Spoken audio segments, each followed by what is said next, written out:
Bom, então eu queria dar as boas-vindas a todos que estão aqui, porque a presença de vocês indica que vocês estão comprometidos com o futuro inteligente para as nossas cidades, né? E nesse momento em que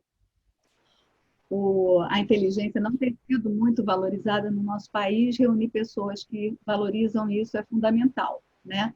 Então, sejam bem-vindos. Eu espero que essa rede se amplie e se fortifique nos próximos anos, né? Acho que a gente tem muitas oportunidades pela frente e tem que juntar as nossas capacidades para colocar, para usufruir dessas oportunidades, né?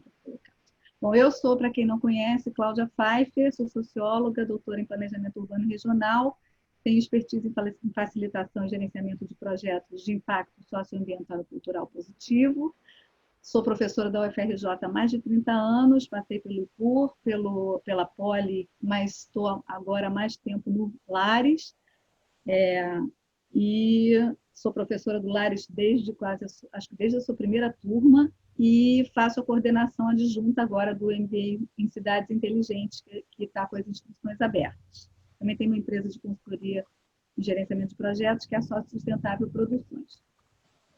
Bom, a finalidade do evento veio do seguinte: a ideia de organizar esse evento veio da constatação de que, em um futuro próximo, a gente espera, né, mas pensando em história, o futuro será próximo de qualquer maneira, a Covid vai fazer parte do passado, mas os problemas já antigos que ela evidenciou, né, que ela evidenciou muitos problemas, isso foi de forma até brutal, e os desafios que ela trouxe, as políticas públicas, a gestão das cidades, as relações de trabalho, a educação, a vida urbana, a arquitetura, as comunidades vulneráveis, etc., esses problemas e esses desafios permanecerão e não podem ser desprezados, né? Então, por isso, é mais necessário, acho que do que nunca, né, a gente pensar sobre o que seria um futuro inteligente para as nossas cidades, pós essas revelações todas da Covid, né?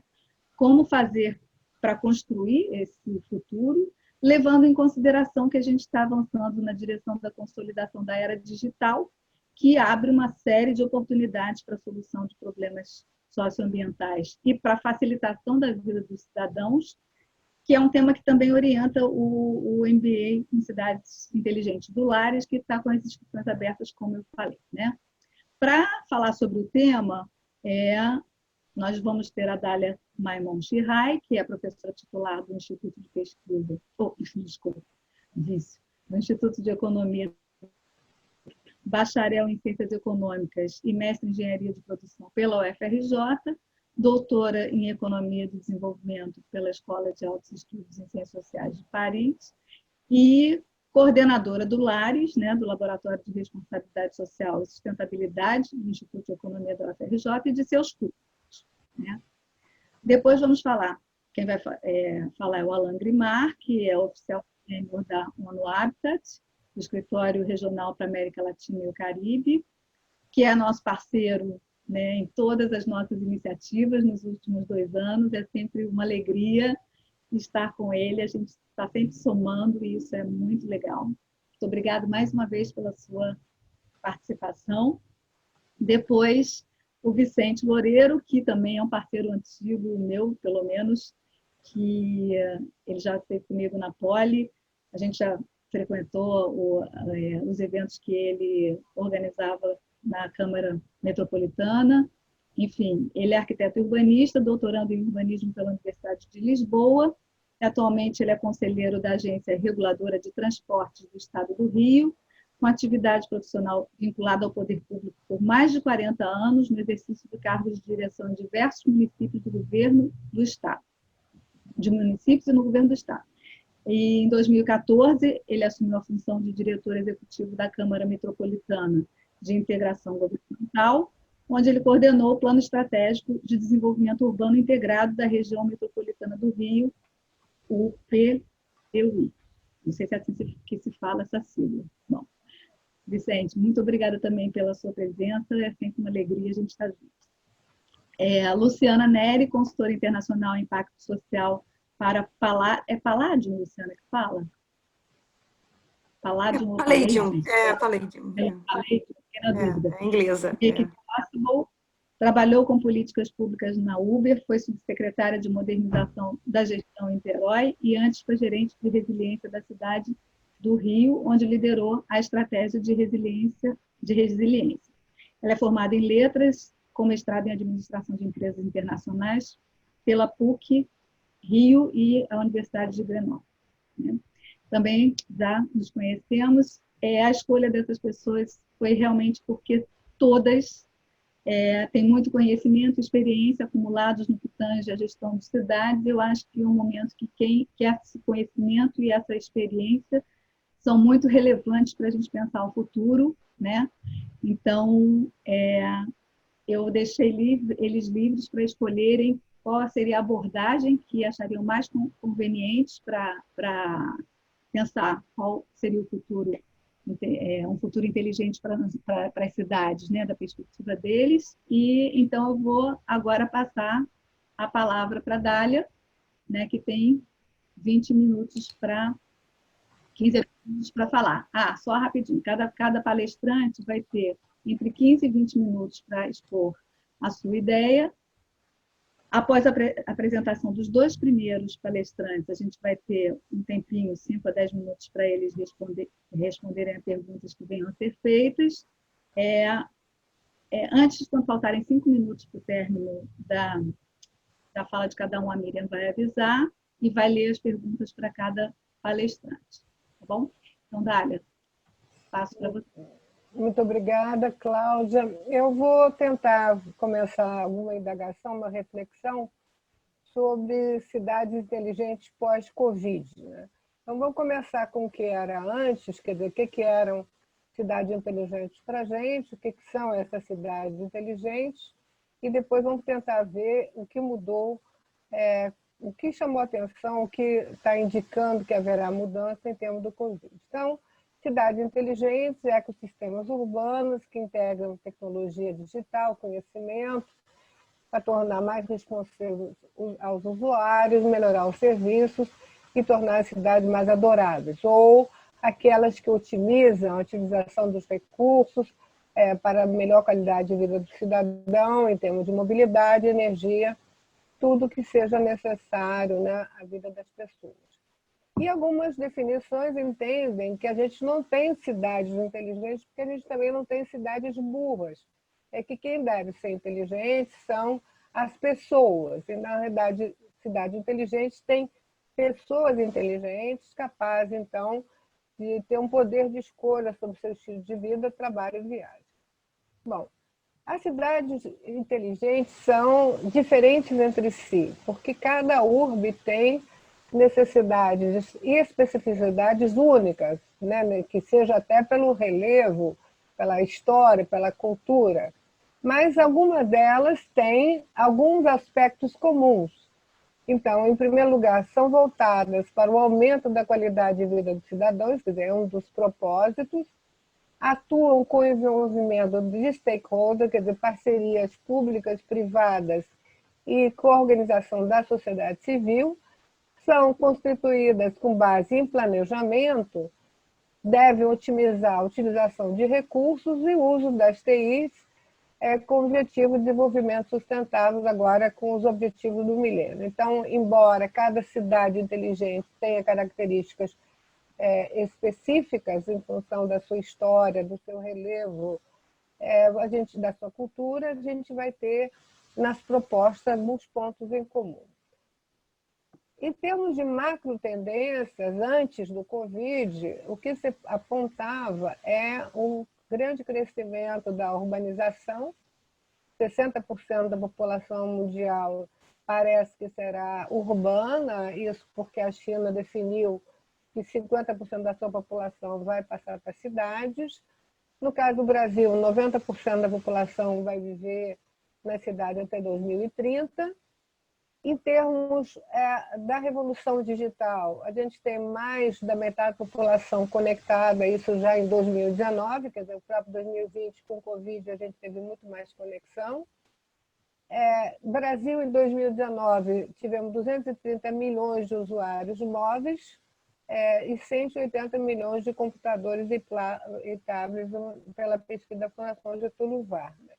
E ainda com uma capacidade da internet que vai, então, triplicar. Então, de um lado, a gente tem um processo de urbanização que parecia estar se acelerando, por outro, né, um aumento da digitalização desse mundo digital e, portanto, uma busca de soluções que têm a ver com essa qualidade de vida através desse mundo digital. Então, o uso intensivo da tecnologia de informação para planejamento de serviços e gestão públicas, soluções sustentáveis de mobilidade urbana, valorização dos pedestres, eficiência energética, racionamento de água, que é a questão ligada ao clima, né, o carbono zero, forte interação entre governo e sociedade, intensa participação do setor privado e maior transparência da eficiência da gestão pública.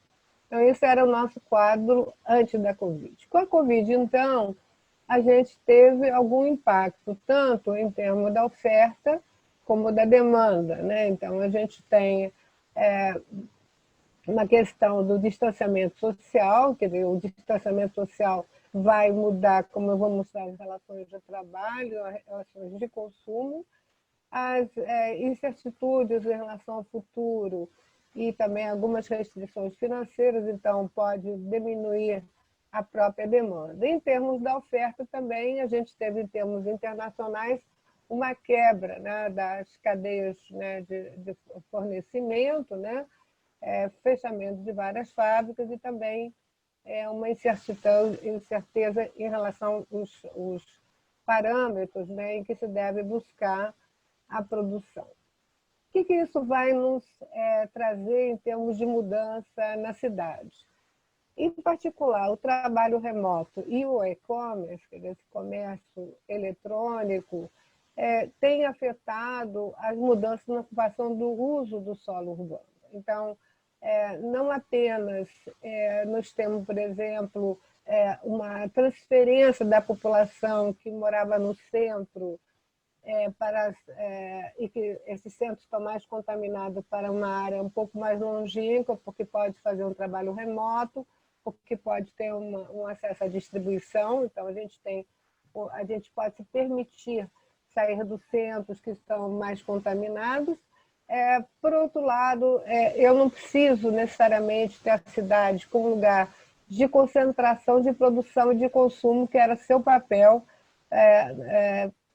depois da Revolução Industrial. Então, se a cidade ela não é mais um lugar necessariamente de concentração de produção e consumo, ela passa a ser um lugar de convivência social e cultural. E, então, é um espaço plural de construção e diálogo. E isso que vai fazer que, a gente vai ver mais tarde, a questão social seja fundamental para que a gente possa ter essa convivência plural e na construção do diálogo.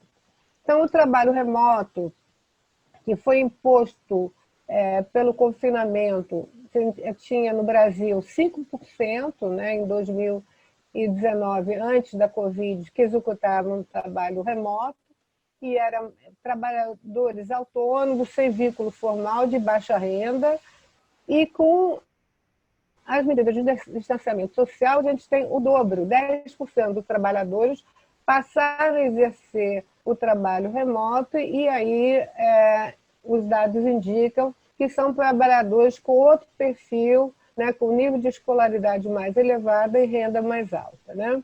30% das empresas brasileiras adotaram home office, quer dizer, um terço praticamente, e pretendem continuar com esse perfil, essa forma de trabalho pós-pandemia. Quais são os motivos? Bom, em primeiro lugar, a própria luta contra a retomada da pandemia. A gente ainda tem muita incerteza na questão da saúde, na questão da contaminação. Atender às expectativas de muitos trabalhadores, quer dizer, em particular, as mulheres, né, conseguiram compatibilizar melhor a sua vida de família com a sua vida de trabalho, e também as próprias empresas no questionamento de serem mais eficientes. E nessa busca de mais eficiência, se vem questionando a utilidade de 8 horas de trabalho, a questão de certas tarefas, as reuniões excessivas, etc. Então, dentro das próprias empresas, então, a Covid mostrou que eu posso ter um enxugamento de várias tarefas e de vários serviços, e já o próprio não necessidade de deslocamento para ir ao local de trabalho, então coloca mais disponível e com melhor organização do trabalhador. É óbvio que todos nós tivemos que nos organizar em termos da nossa residência, né? A gente estava falando há pouco, temos que ser engenheiros de som agora, de luz, porque, na realidade, nós que somos mais assim, intelectuais, estávamos acostumados a uma aula vivencial, a gente tem que agora se adaptar com essa nova metodologia. Em termos de e-commerce e plataformas colaborativas, que já era uma tendência na população mais jovem, houve uma consolidação na população mais velha, mais vulnerável ao vírus. Então, as estimativas que no Brasil o e-commerce deve registrar 111 bilhões em 2020, né? E durante a pandemia, 70% das compras foram realizadas pelo e-commerce. A gente teve então um aumento de quase 50% do comércio eletrônico. Então, com essa entrada, a população mais velha, que antes tinha uma necessidade até histórica, né, de ver o produto, segurar o produto para poder decidir comprá-lo. E um caso assim, espetacular foi o Mercado Livre, que adquiriu na pandemia 5 milhões de novos clientes, dos quais mais da metade que são brasileiros. Então, o Brasil, então, realmente entrou nessa questão do e-commerce. Eu trouxe aqui, então, a evolução desse comércio eletrônico, né, em termos de, desde março até junho, a gente vê que com o fim do confinamento houve, evidentemente, uma certa redução no e-commerce, mas ele está num patamar bem acima que ele estava no mês de março, o que mostra que é uma consolidação desse perfil. Então, de que maneira a gente vai ter o uso do solo urbano se eu não preciso ter grandes lojas ou acesso a lojas e que eu posso comprar os meus produtos, os meus serviços pela internet. E, obviamente, sempre a gente buscando a avaliação em termos da qualidade do produto e do serviço. E de que maneira, então, eu posso, então, verificar que as empresas estão, de fato, pelo menos aquelas de serviços, optando em ter um trabalho home office que resulta em menos desperdício para a própria empresa e também otimiza o tempo dos próprios trabalhadores. Bom, então, isso foi interessante e positivo, porém, a pandemia nos revelou e desnudou problemas sociais. Primeiro, da exclusão socioespacial, saneamento, condição de habitação, e aí a própria OMS, né, a Organização Mundial de Saúde, todo o protocolo dela era mais voltado para a classe média, né, ou seja, lava a mão, distanciamento social, quer dizer, não havia nenhuma especificidade para uma população que tivesse excluída do saneamento e péssima condição de habitação. Nós acabamos de escrever um artigo de qual foi a reação das favelas cariocas em relação à questão da pandemia. Nos Estados Unidos, então, foi revelada uma grande exclusão racial e, evidentemente, a própria exclusão digital, né, que é os próprios alunos de baixa renda que passaram a ter aula no remoto, que tinha que fazer pelo telefone celular da mãe, que muitas vezes não era tão performante quanto a aula exigia. Então, exclusão socioespacial, exclusão racial e exclusão digital. E como é que fica, então, essa questão se para nós agora a cidade é um lugar da convivência social e cultural. E é um espaço plural de construção. Ou seja, de fato, a nossa cidade inteligente hoje vai ter que usar as tecnologias de informação para integrar melhor, né, essa população que está excluída, porque, caso contrário, a gente não vai ter um lugar de convivência social e cultural. E, nesse sentido, o próprio papel da cidade, que não é mais de produção, é de consumo, fica um pouco em questionamento.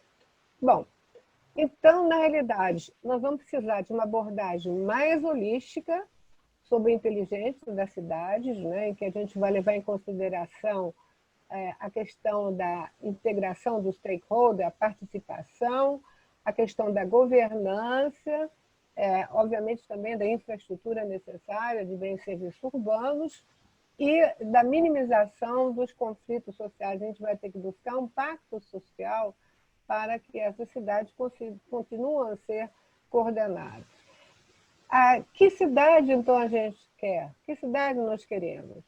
Essa cidade que nós queremos terão soluções sistêmicas, planejadas de uma forma coordenada, uma dinâmica pública-privada de ocupação de território, então não é apenas do setor privado especulativo que vai definir o uso do solo urbano, mas uma interação com o que a população quer fazer daquele espaço, um planejamento que agregue valor social e ambiental, evidentemente, né, a questão das ODS, pensar em vantagem colaborativa e não em vantagem competitiva, isso agora está começando a ser feito também dentro das empresas, né? Então, as empresas que têm mais sucesso não aquelas que usam de vantagem competitiva, como dizia Drucker, mas de uma vantagem de colaboração, e como usar a tecnologia para resolver problemas da cidade, no sentido de superação de tecnologia.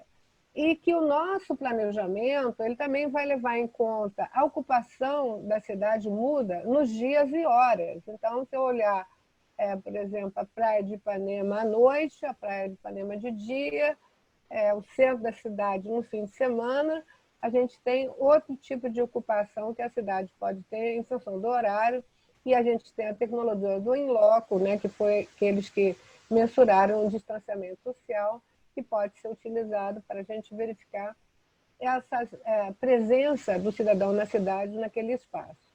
Nesse sentido, então, o nosso desafio é reconhecer o quadro urbano de oportunidades, de desigualdades, né, e de carências, né? Como é que a gente vai, quais são as oportunidades e quais são as carências que a gente vai tentar responder. Então, o nosso curso ele vai buscar trabalhar a questão da cidade inteligente através das 4 novas economias. Da economia circular, que leva em questão o meio ambiente, de que maneira eu vou minimizar os impactos ambientais. Da economia criativa, toda a questão cultural que está associada à cidade e também ao mundo digital. A economia compartilhada, né, e o e-commerce, toda a distribuição, como é que ela vai se fazer, e a economia solidária, de que maneira, então, nós vamos minimizar a exclusão socioespacial. Né? No caso, não é apenas espacial, mas ela é socioespacial. Ou seja, eu vou trazer para esse campo da cidade inteligente os novos eixos da chamada nova economia, que são esses vetores que a gente colocou aqui.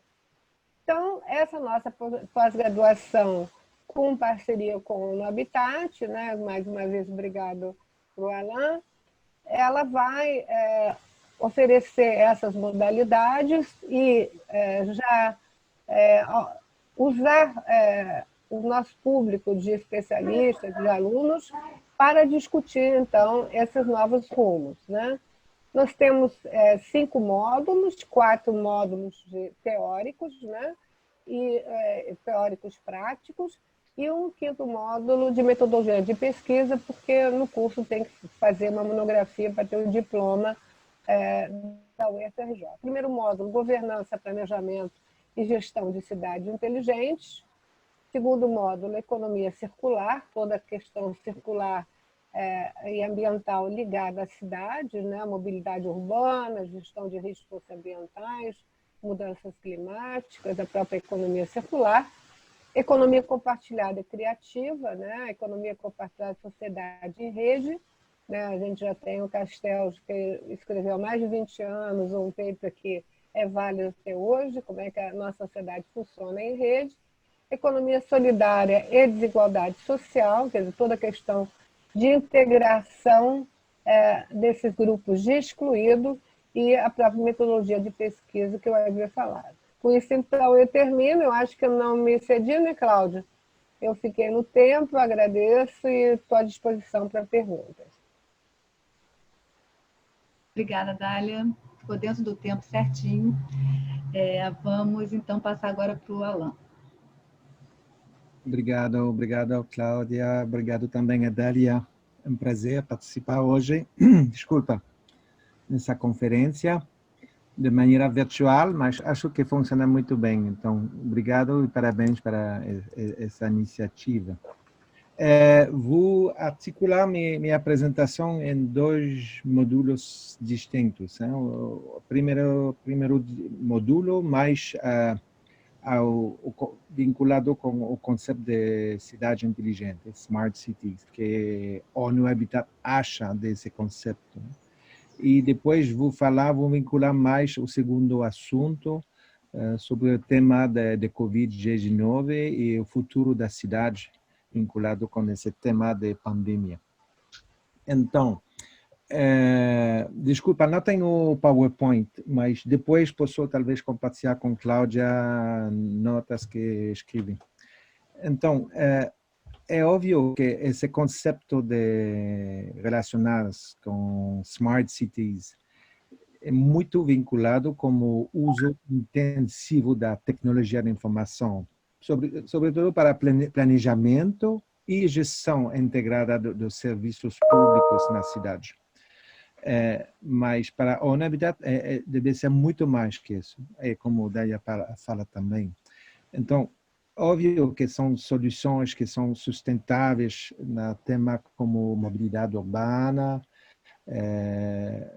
tema como valorização dos pedestres, urbanismo tático, compartilhamento de carros, transporte ativo, tudo isso podemos vincular isso com o conceito de Smart Cities. Também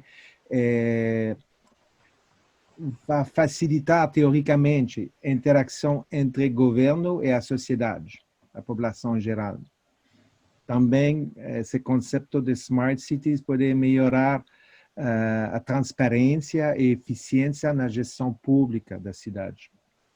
Também o tema da eficiência energética e racionalização do consumo de água, por exemplo, pode ser vinculado com esse tema. E também o tema de participação mas do setor privado para inovar e aplicar soluções sustentáveis. Mas tem algumas questões sobre essa concepção comum de Smart Cities, que tem limite também. Esse conceito de Smart Cities não enfrenta as carências urbanas, como os déficits de habitação, saneamento básico, não interfere também, que é um tema bem importante também com esse fenômeno de pandemia, na forma urbana da cidade, especialmente para meio de instrumentação de regulação urbana, por exemplo. E também Smart Cities, cidade inteligente, não explorando mecanismo alternativo de financiamento de desenvolvimento urbano. E deveríamos vincular mais com isso. E não lidam com os conflitos ou disputas urbanas. Então, ainda temos desafios urbanos, não só no Brasil, na região, no mundo também. Mas no Brasil, podemos ver que tem grande escala de precariedade urbanas, apesar dos avanços tecnológicos. E ainda temos mobilidade urbana, desafio de mobilidade urbana insustentável, apesar dos avanços. E, em paralelo, temos degradação ambiental e o impacto das mudanças climáticas. Então, a necessidade de uma abordagem mais, como a Dália já falou, mais holística sobre a inteligência da cidade é muito importante abordar dessa maneira.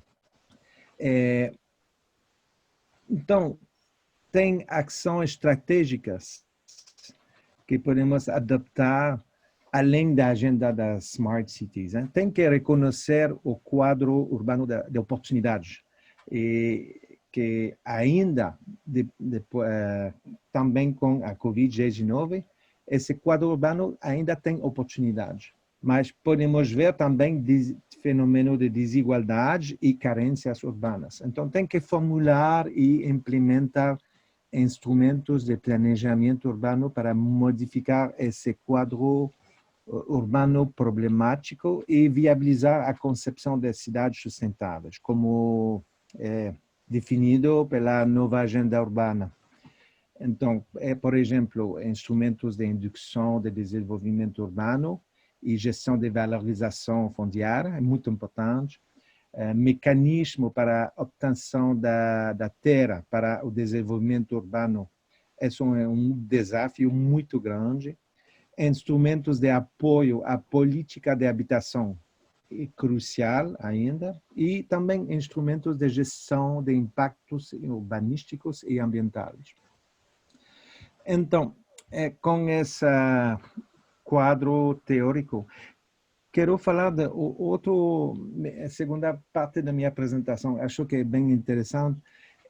A ONU, o programa ONU Habitat, estamos preparando agora um relatório global que vamos publicar provavelmente em novembro, esse ano, se Deus quiser, em novembro, talvez dezembro, mas estamos fazendo tudo para publicar em novembro. E esse relatório vai ter como título O Futuro da Cidade em um Mundo com Pandemias. Em inglês, The Future State of Cities in a World with Pandemics. Então, esse relatório foi uma ideia de vários países. Acho que a representação diplomática do Brasil, em Quênia, onde temos a sede da ONU Habitat, foi ativo também fomentar essa iniciativa para publicar esse documento, esse relatório, onde depois essa pandemia de Covid, como no futuro, com outras pandemias, como tirar lições da Covid-19 de maneira a melhor preparar a cidade com pandemias futuras. Então, esse relatório vamos dividi-los em 4 eixos distintos. Um que vai falar principalmente de governanças, de mecanismos de governança. Vimos, sobretudo no caso do Brasil, que a importância da governança, como facilitar interação, diálogo e processo de tomada de decisão entre os vários níveis de governo. O tema de liderança, de responsabilidade entre os vários níveis de governo é essencial. Então, vamos ter um capítulo, um eixo vinculado com esse tema de governança multigovernamental, se posso dizer. Outro tema, outro eixo, vamos falar também de desigualdade, que foi bem importante e, como já Dália falou, com o Covid-19, vimos que o impacto de Covid-19 foi mais vinculado com o perfil socioeconômico da população que a cidade em geral. Então, já nesse relatório que estamos preparando, podemos já tirar algumas mensagens que são vinculadas com esse tema de desigualdade, que a pandemia de Covid-19 está revertendo o progresso, está revertendo o progresso na redução da pobreza e no desenvolvimento humano. Isso é uma constatação geral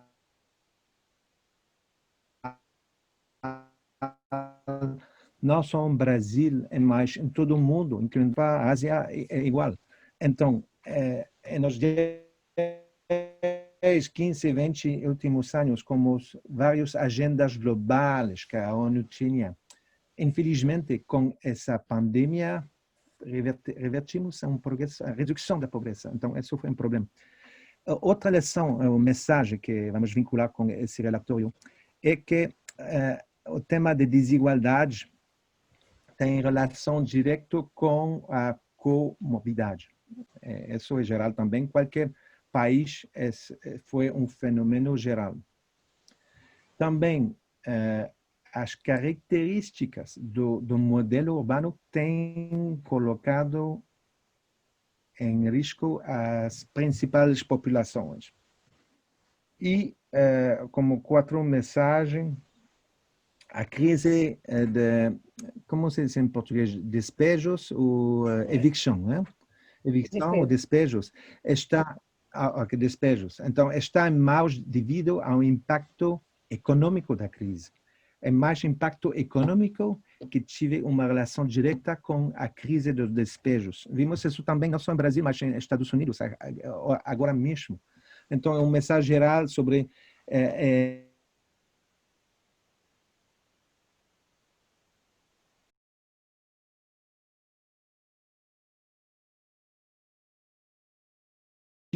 necessário para melhorar a resiliência da cidade. Isso é óbvio para qualquer cidade, qualquer país do mundo. E também como mensagem que está vinculado também como o próximo eixo, o capítulo, é que para o caminho a seguir, a mensagem está na centralidade de uma casa adequada. Então, não estamos falando principalmente da cidade, mas mais do tema de casa, de habitação. Esse é o segundo eixo. O terceiro eixo, o capítulo desse relatório onde eu sou pessoalmente mais envolvido, é o tema de morfologia urbana. Então, já todo especialista, então seguramente que Vicente, Luciana, todos sabemos já e que não, com esse essa crise de Covid-19, não há relação entre a densidade da cidade e a taxa de propagação do Covid-19. Ao contrário, é o conceito mais, não é o conceito de densidade que foi o problema, foi o conceito de proximidade que tinha tido influência na taxa de propagação do Covid-19. Então, mas ainda em formas de edifícios ou prédios, edifícios ou prédios onde tem trânsito público, ou prédios mal projetados ou mal ocupados, onde tem famílias, por exemplo, em favelas, onde são não mal ocupados, mas tem uma maior proximidade, vinculado com o perfil potencial econômico das famílias. Então, esse tema de proximidade explica muito mais a propagação de Covid-19 que a densidade da cidade. Então, principais mensagens que vinculado com esse tema de morfologia urbana, vamos avaliar esse tema com 4 níveis. Ao nível regional ou metropolitano, quando estamos falando de morfologia urbana. Então, temos o tema o nível regional metropolitano, temos a nível ou escala da cidade, escala de bairro e escala dos prédios ou edifícios. Então, esse capítulo, vamos articular-nos com esses quatro níveis ou escalas. Então, Até agora, as principais mensagens que temos são a escala regional, a ligação regional e a conectividade para o acesso aos serviços públicos precisam ser reforçadas. Devem haver um maior foco em serviços e conectividade e integração e proteção de redes verdes e redes azuis dentro das regiões. Outra mensagem bem importante é que, isso é a escala da cidade, é que as funções da forma urbana determinam o tipo de medidas de resposta com base na acessibilidade a serviços e instalações básicas. Então, isso também é vinculado com que a explicação não fica no tema de densidade. Já temos estudos, pesquisas de várias cidades do país que demonstram isso. O caso de Nova York é óbvio. Em China também tem várias cidades onde já temos avaliação, relatórios que demonstram que que a forma urbana determina mais o tipo. Então, por exemplo, em Nova York, nós, onde a Covid-19 ficou muito tive um impacto muito importante. O impacto mais importante, maior, não foi nos bairros com maior densidade. Foi em outros bairros, onde tem características, o perfil socioeconômicos diferentes. Isso, então, é a nível da cidade. E a nível, na escala do bairro, os bairros compactos de uso misto permitem maior resiliência, acesso a serviços básicos e alimentação. Essa é uma conclusão que vamos publicar em novembro. E então, devido a, como se diz, a superlotação e falta de espaço urbano, é difícil implementar medidas para lidar com pandemias em favelas e outros tipos de assentamentos informais. E a quarta escala, ou nível, desse capítulo é vinculado com os prédios ou edifícios. Então, a lição agora que posso compartilhar com vocês que na escala do prédios cobrem padrões mínimos em torno de superlotação. Então, tema como ventilação nos prédios, aumento da infraestrutura social, adaptabilidade e flexibilidade dos prédios é muito importante e vai determinar muito no futuro a taxa de propagação dos vários Covid, pandemias. Isso é muito, muito importante. Vou terminar com 4 eixos desse relatório que é vinculado com o tema de economia e finanças.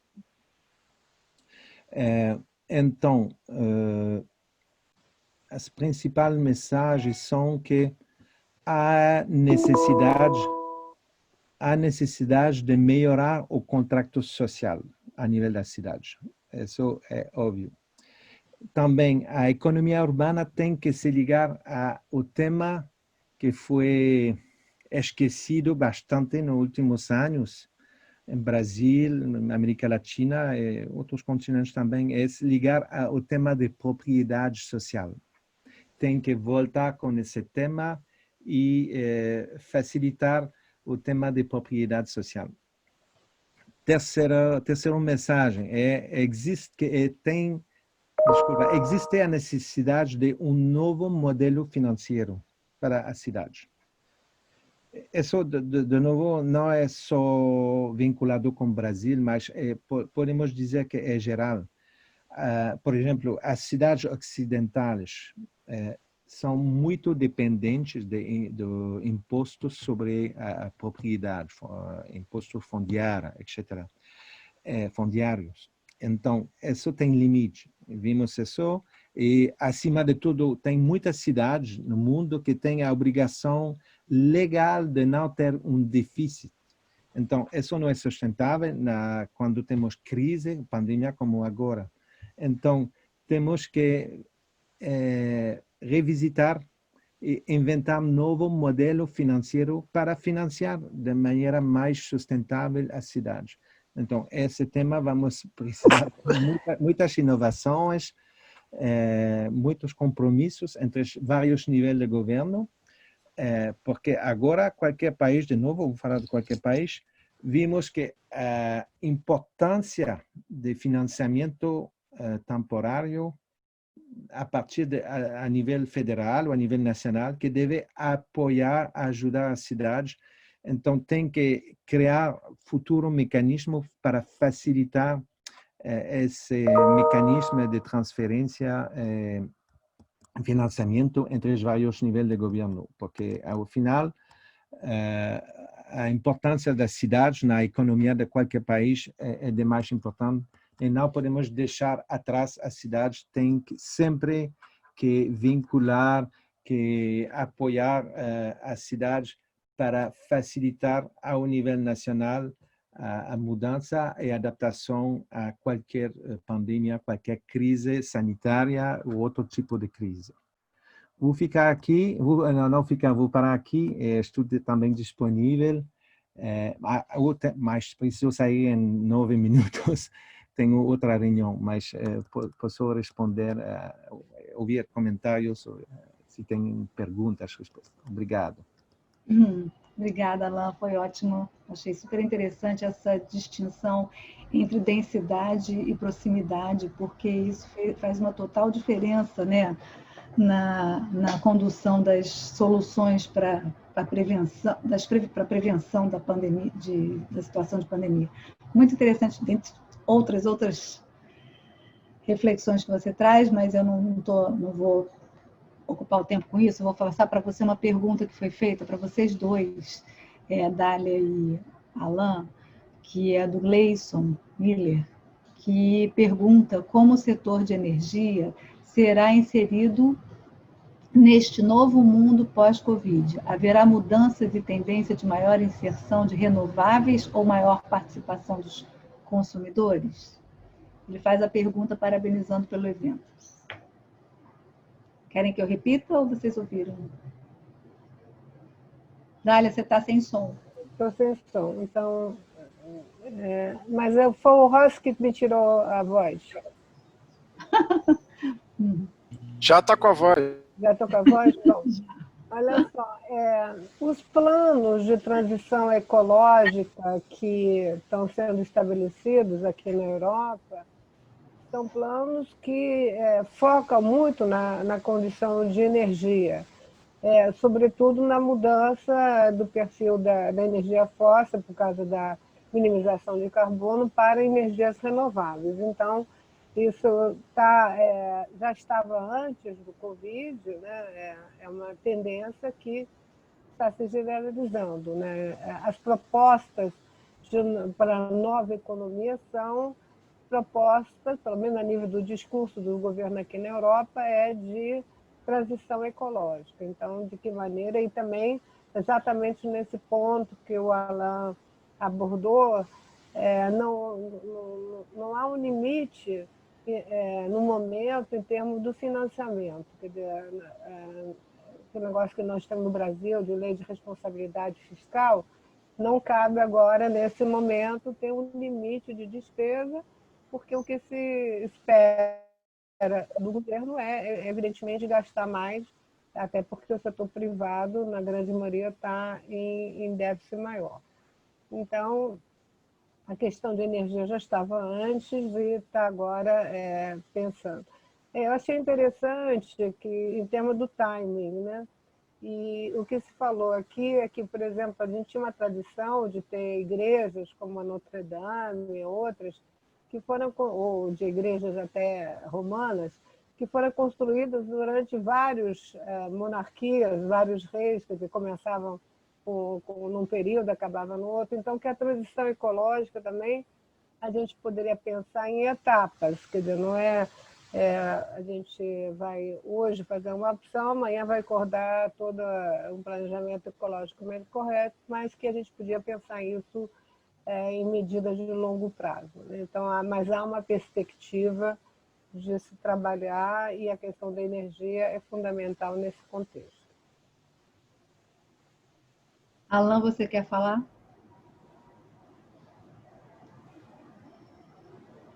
Unmute, aqui, agora posso. É verdade, concordo totalmente com Daria sobre esse tema. Só quero, talvez, adicionar, acrescentar que vimos com essa crise que temos agora a importância de utilizar a produção local. Isso foi notada em vários países, várias regiões, várias cidades, zonas metropolitanas. Então, acho que isso, qualquer modelo de governos que temos, o que vamos ter, pode ser governos de esquerda, governos de direita. Acho que esse tema de utilizar de melhor maneira a produção local vai ajudar muito a economizar custos energéticos.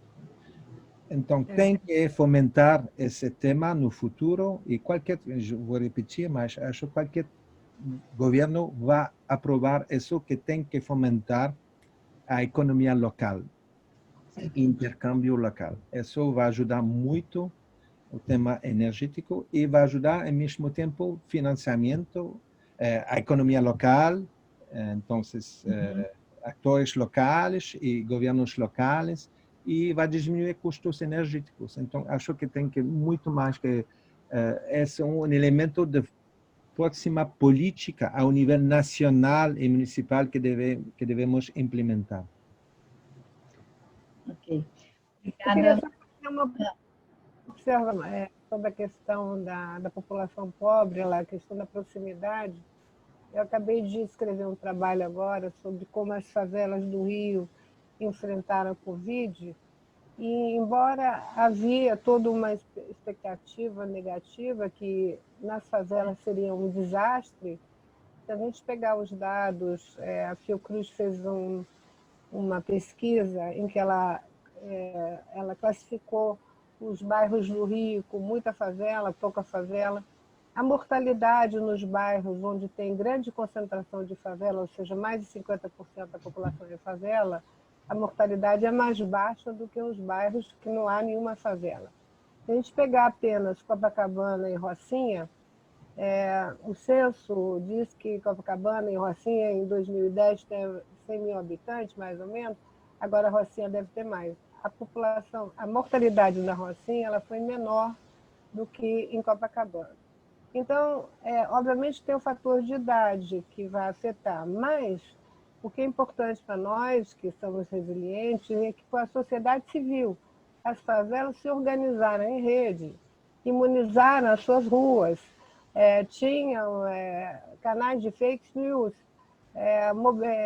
organizaram as doações de alimentos e de higiene, ou seja, houve uma mobilização da sociedade civil, inclusive de estatísticas de mortalidade e morbidade que as próprias favelas levantavam, e isso fez com que o que parecia ser eminente como desastre, dada a proximidade que existe na favela, efetivamente não aconteceu.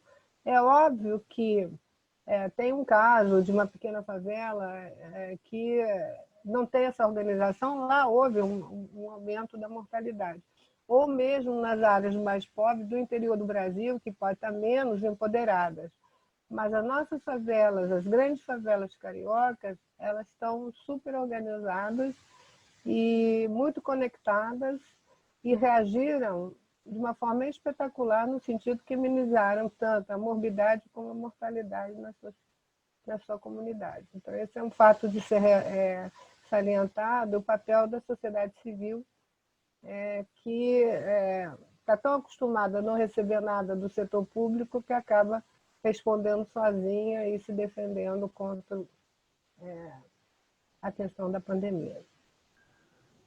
Bom, gente, olha só, tem um outro comentário aqui, antes de passar eu vou passar para a Luciana por causa do tempo, Vicente. Pode ser? Pode.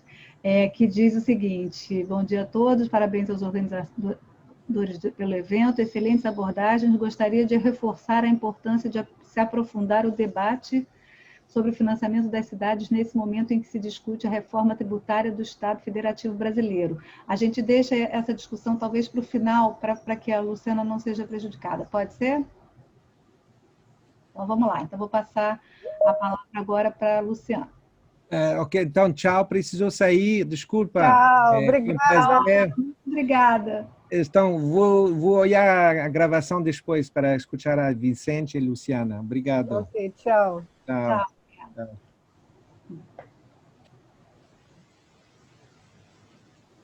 Ok, obrigada, Cláudia, Dália, pelo convite. Que pena que ela saiu. O Vicente também eu conheço já de outros esforços de planejamento, né? Excelente. Bom, eu gostaria de falar aqui sobre a minha perspectiva como uma gestora municipal. Então, por 8 anos estive na Prefeitura do Rio, primeiro com sustentabilidade e depois fundamos um pequeno departamento chamado Rio Resiliente, dentro da prefeitura, especificamente dentro do centro de operações da cidade. Talvez para quem não seja do Rio, o centro de operações é um grande centro integrador de políticas públicas, então você tem ali telões, você tem operadores, você tem representantes dos órgãos, você tem ali um problema. Então, o problema no chão da cidade, ele está exposto ali, ele fica ali na tela até ser resolvido por aqueles que ou estão assistindo. Então, é uma perspectiva de integração, e também uma integração com transparência, né? Então, você tem todo o monitoramento da cidade, com a imprensa ali acompanhando, porque essa transparência por design. Mas o centro de operações foi uma resposta a um choque muito grande da cidade de 2010, foi um deslizamento. Assim, para a gente que estava na prefeitura na época, foi um dia histórico, 10 de abril, foram 66 pessoas que morreram em deslizamentos na cidade. E por causa dessa data, e para que não se repetisse, várias ações foram tomadas. Eu não vou entrar muito assim no passado, é só para contextualizar o que foi a estratégia de resiliência e como, na verdade, ela tem pontos de encontro com a situação hoje que a gente está vivendo. Mas, seguindo esse grande choque de 2010, aí a cidade colocou um radar meteorológico, criou o centro de operações, quer dizer, foram medidas de resposta imediatas as chuvas de verão, que Rio de Janeiro é uma coisa que sabemos, conhecemos, é aquele choque que não é novidade para ninguém, né? E uma resposta a isso. Mas logo se entendeu que existem esses choques recorrentes, que a gente se planeja, mas também existem aqueles choques inesperados, aquelas na literatura as pessoas chamam de cisne negro, que às vezes é um choque que ninguém previa e que quando chega muda o sistema. Essa percepção foi lá por volta de 2014, 2015. A Fundação Rockefeller fez uma parceria com o Rio de Janeiro e incentivou o conceito de cidades resilientes. E qual era o background disso? Vamos estudar a cidade a partir das suas fragilidades. Não é que, e como frequentemente governos fazem, pega assim, um portfólio de projetos, vamos avançar aqui, aqui, aqui. Não, foi o contrário. Vamos fazer um exercício básico de diagnóstico, de entender o que entendemos como pontos fracos mesmo. São desde choques desconhecidos, como aqueles estresses crônicos. Estresse crônico é aquilo que vai esgarçando o tecido da sociedade aos poucos. Saneamento. Saneamento, então, não é um choque, mas, na verdade, tem impactos negativos diários na saúde de cidadãos. Crime. Crime é um estresse crônico relevante na cidade do Rio de Janeiro.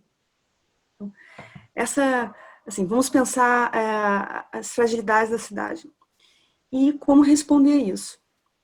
Bom, em termos de resposta, primeiro, montamos planos de monitorar. E quando eu falo monitorar, existe um aspecto físico mesmo de você, no centro de operações, ter aquelas câmeras, você está monitorando. Você monitora também via academia, né? Então, a academia traz novos conceitos e descobertas que informam o gestor público. Você monitora as grandes tendências globais, as tendências demográficas, as tendências climáticas. No que tange ao Rio de Janeiro, eu posso dizer que em 2015, todo o conhecimento sobre mudança climática estava disperso, né? Assim, claro que na academia se tinha que ir acolá, claro, mas isso não chegava de uma maneira que fosse útil ao gestor público. Então, pela primeira vez, digamos, a gente sentou com um meteorologista para falar de ilha de calor, né? Para ele era um assunto de 20 anos atrás, mas o que ele tinha já era um insumo. Então, você tem esse monitoramento nessa grande linha. Preparação, prevenção, eu acho que todo mundo já entende, né? Aí você identifica um problema, você se planeja para lidar com ele. Nisso de planejar para prevenção, e aí eu tenho que fazer uma distinção importante, e aí pensando já aqui na pandemia, é que o que vimos, e globalmente, foi o ápice, talvez, da cultura do improviso. Assim, o mundo foi pego de calças curtas, né? Embora a OMS já dissesse há décadas que uma pandemia era inevitável, e tudo que é inevitável um dia vai acontecer. Mas, na verdade, o mundo foi pego de calças curtas. E esse tipo Então, assim, o monitoramento falhou, a preparação falhou. E ela falhou porque não nos preparamos não nos planejamos para a flexibilidade. Diametralmente oposto à cultura do improviso, você tem o planejamento para a flexibilidade. E foi algo que a estratégia de resiliência tentou fazer. Assim, só para, digamos, mobilização. Acontece um choque, depende de qualquer choque, isso pode ser um terremoto, isso pode ser, a gente brincava lá, é um alienígena que pousou em Botafogo. Né? Se pousar um alienígena em Botafogo, fizemos esse exercício. Aí, ok, fomos para a realidade e falamos, ok, se caísse um avião de passageiros em Botafogo, o que acontece, né? Então aí todo mundo pensa, você estabelece um perímetro, mas houve uma pandemia, né? Aquele 13 de março que muda tudo. O que ficou mais patente ali é que a capacidade de mobilização precisou ser construída ao longo das semanas seguintes, com todo mundo pensando e agora, mas que alguns aspectos ali já poderiam ter sido antecipados. Exemplo, quando se fala de mobilização, você primeiro tem que conhecer os seus ativos. Você tem que conhecer o que está à sua disposição. Esse autoconhecimento dos seus instrumentos. Isso pode ser a quantidade de agentes de limpeza urbana, agentes de saúde, quantos você pode recrutar daqui a 15 dias, 30 dias. Isso também tem a ver com compras governamentais. Isso que a gente antevia na estratégia de resiliência. Você pode se planejar antes para conhecer os seus fornecedores, até fazer contratos adequáveis a grandes saltos. Então, você combina o preço antes, de acordo com uma margem. Né? Isso que o Alain Grimard falou de produção local. Isso é um instrumento próximo que você pode captar e usar numa crise. A Dália falou sobre a mobilização em favelas. Sim. Assim, na verdade, se você perguntar a um gestor público de muito tempo, poderia dizer, cara, essa capacidade existe, já vimos em outras ocasiões. A gente vai apenas talvez colaborar, dar uma forcinha, entrar naquilo que a sociedade às vezes... E aí é conexão, né? Trabalhar em conexão, né? Então, essa capacidade de mobilização, ela passa, por exemplo, para a gente conhecer os nossos ativos intelectuais, né? No momento que surgiu a crise, a gente descobriu coisas sobre epidemiologia e laboratórios que a gente não conhecia, e faculdades de engenharia que foram fazer peças de ventilador. E aquele cara lá de algum laboratório escondido que fazia estudos sobre a aspersão de partículas e que está somando, né? Então, assim, isso aconteceu e a gente teve que descobrir. A gente não poderia saber disso antes e poder efetivamente mandar a mensagem de uma maneira com flexibilidade no seu planejamento. Não é oposto, muito pelo contrário. Um planejamento que é rígido, ele não atende ao mundo real.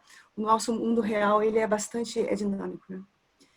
E então, na estratégia de resiliência, a gente tinha essa perspectiva de monitorar, de preparar, de mobilizar, que eu acho que foi era a grande sacada, e que, inclusive, a gente já falava de pandemia na época, de como isso teria impacto na mobilidade, como isso deveria ser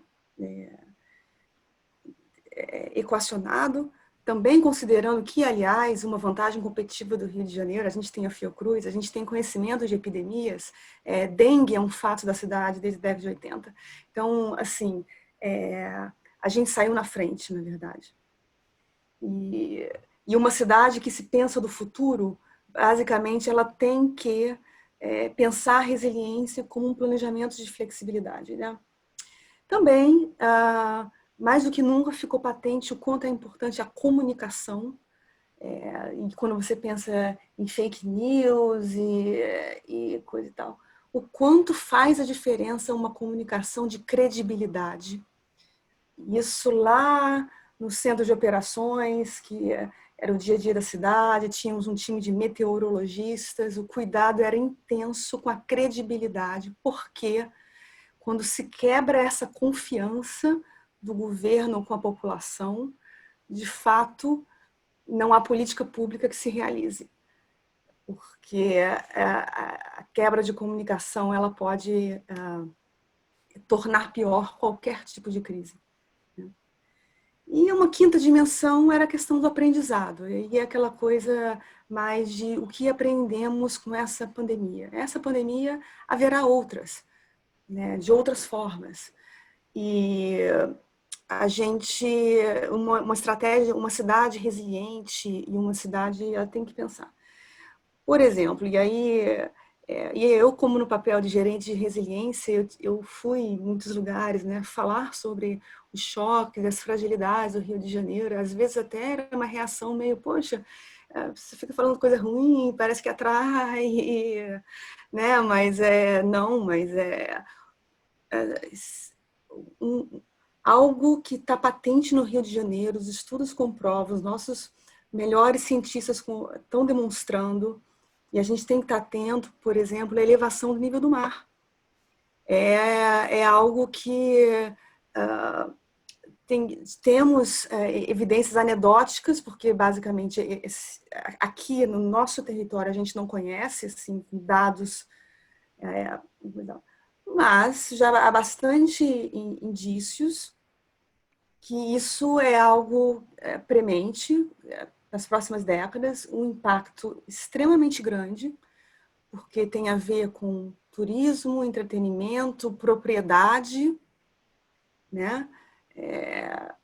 Inclusive com desigualdade. Então, aqui no Rio de Janeiro, os mapas apontam que seria Rio das Pedras, a mais afetada. Mas, enfim, acho que o meu recado, assim, e tentando trazer à frente a questão da cidade resiliente, ela se faz no planejamento para a flexibilidade.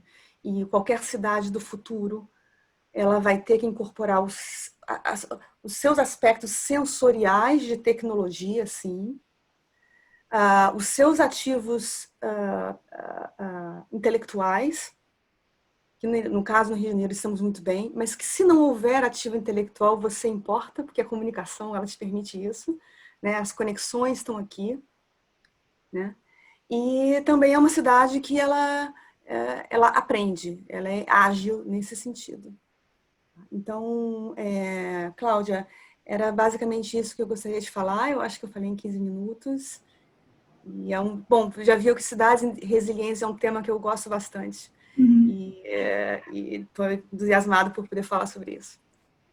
Muito obrigada, Luciana, adorei a sua apresentação, porque, inclusive, acho que isso que você destaca é fundamental, da gente conhecer os ativos.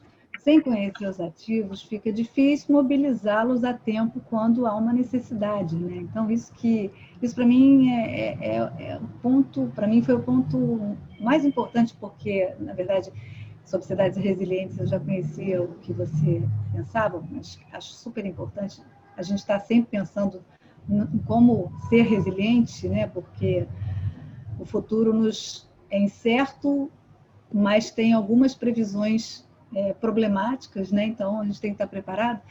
Mas eu acho que o que é importante, o que ajuda é exatamente isso, a gente conhecer os nossos ativos. E essa dispersão desse conhecimento na cidade não favorece, né?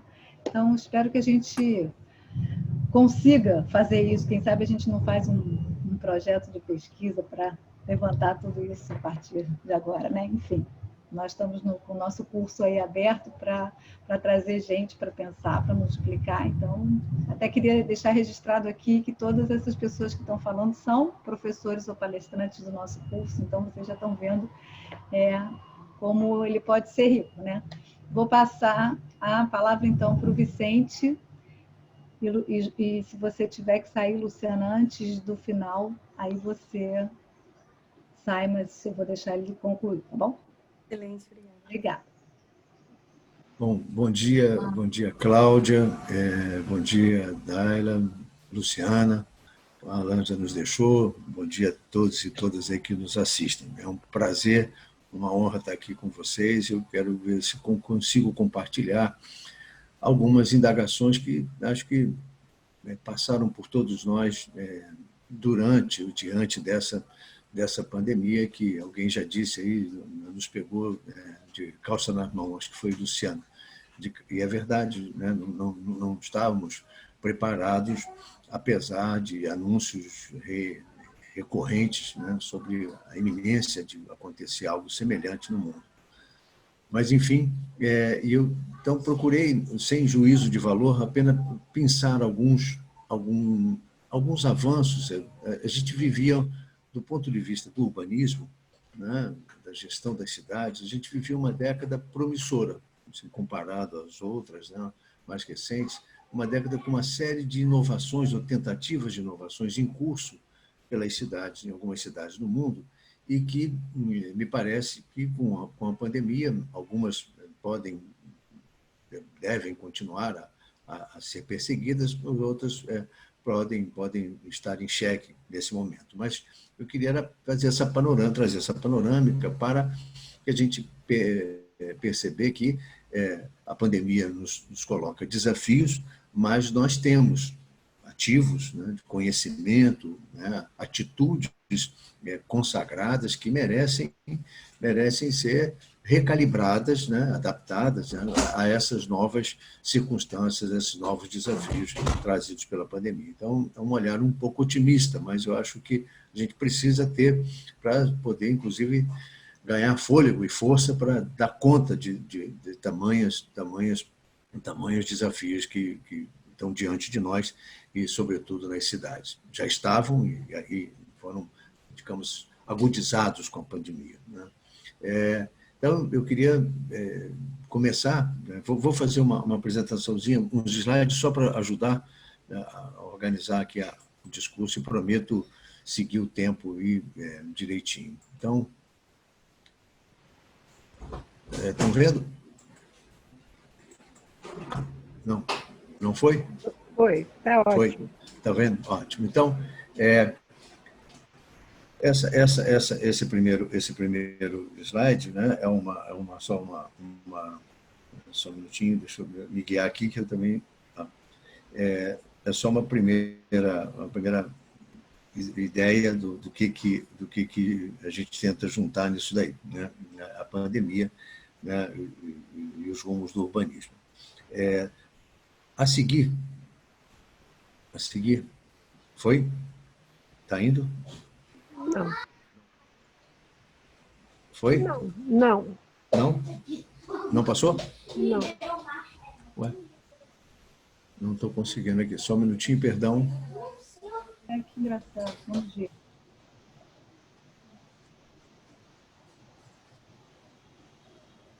Está passando, né? Caramba. Eu não sei o que está acontecendo. Não está passando. Não está passando? Tem que botar ele com assim, aqueles slides pequenos do lado direito, que aí você vai clicando nele. Não está passando, né? Não. Se você Vou tentar aqui. tenta colocar ele naquele modo que o slide fica aparecendo, sem tela inteira. Aí você clica, clica no slide. Desculpem. Nada, sem problema. Clica no segundo slide para você. Agora passou. Passou? Passou. Pronto. Passou? Foi? Já estamos no segundo? Já. Sim. Objetivos do Desenvolvimento Sustentável, é esse? Isso, exatamente. Que essa... Então está ótimo. Deixa eu ver se agora vai. Isso, então, eram as metas para as cidades, né, desenvolvidas pela ONU e que tratavam, principalmente, tinham como uma missão por trás delas a erradicação da pobreza, né, no bojo de todos esses esforços, o que é considerado por todos, né, como o maior desafio e pré-requisito fundamental para a gente atingir o desenvolvimento sustentável. Essa agenda vinha sendo promovida, né, em diversas iniciativas, né, da ONU Habitat e da ONU por todo o canto do mundo, algumas mais exitosas, outras menos, mas e estavam sempre procurando envolver governos, academia, empresários, a sociedade civil, na busca de um envolvimento maior desses atores todos nesse processo de busca de um desenvolvimento mais sustentável. Era um bom presságio, né? Sem dúvida, era um bom presságio e ainda continua presente e mais do que nunca necessário. E o que eu acho que eu gostava da frase que eles formularam, assim, em síntese, eles diziam que era promover uma vida digna para todos os habitantes do planeta sem deixar ninguém para trás, né? Reforçando o tema da inclusão.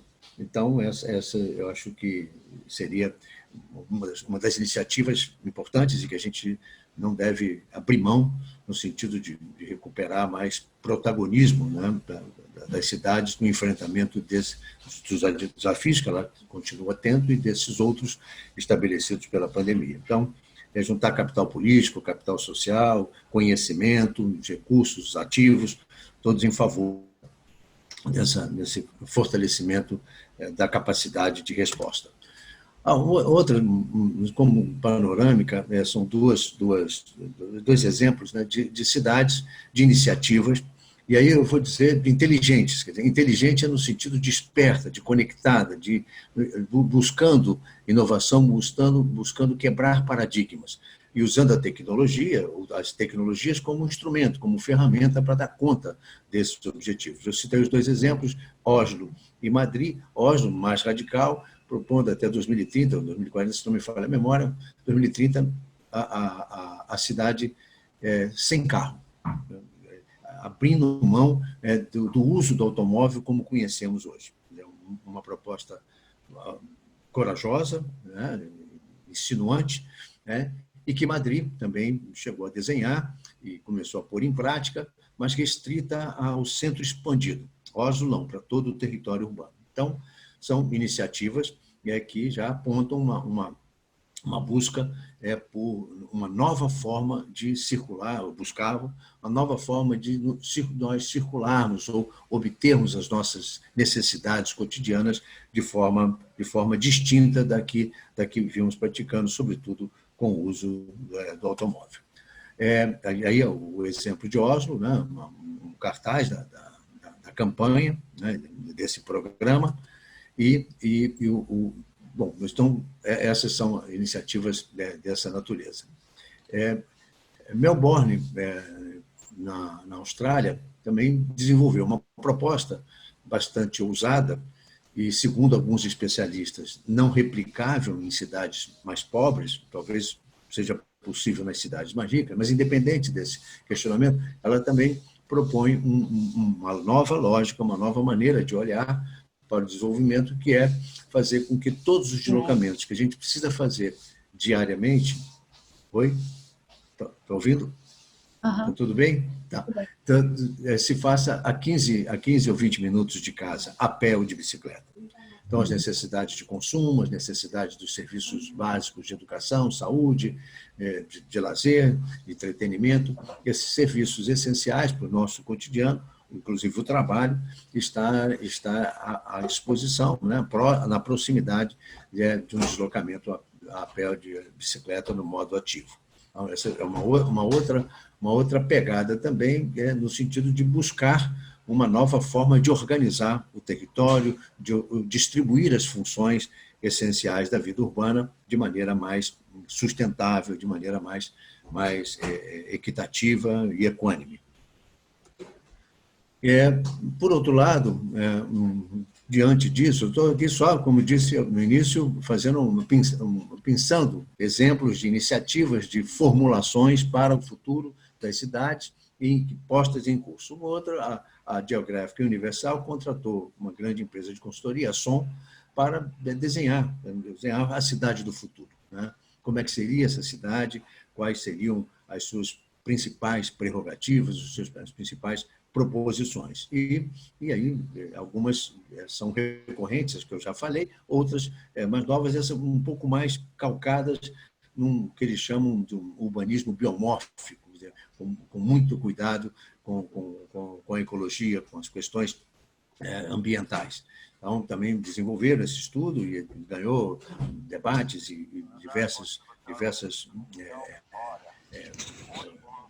contribuições, né, motivaram diversas contribuições críticas, mas importante registrar que são medidas que também já estavam mais ou menos sendo estudadas, avaliadas na academia, ou tentando ser postas em prática isoladamente aqui ou acolá, e que eles mais ou menos consagraram, né, ou conseguiram articular nesse documento de forma bastante concisa e bem objetiva, e que, no fundo, é como se fosse assim, uma espécie de 10 mandamentos, né, ou 10 princípios para a cidade do futuro, como tendo a ecologia como fonte de referência principal, saber usar as fontes renováveis de energia, uma promoção do nível de habitabilidade mais equânime, mais igualitária, a reciclagem do lixo, o cultivo local de alimentos, enfim, uma mobilidade sustentável, a diversidade cultural e etc. Então, vários itens que eles juntaram nesse decálogo, nessas 10 proposições para a cidade do futuro. Então, tudo isso...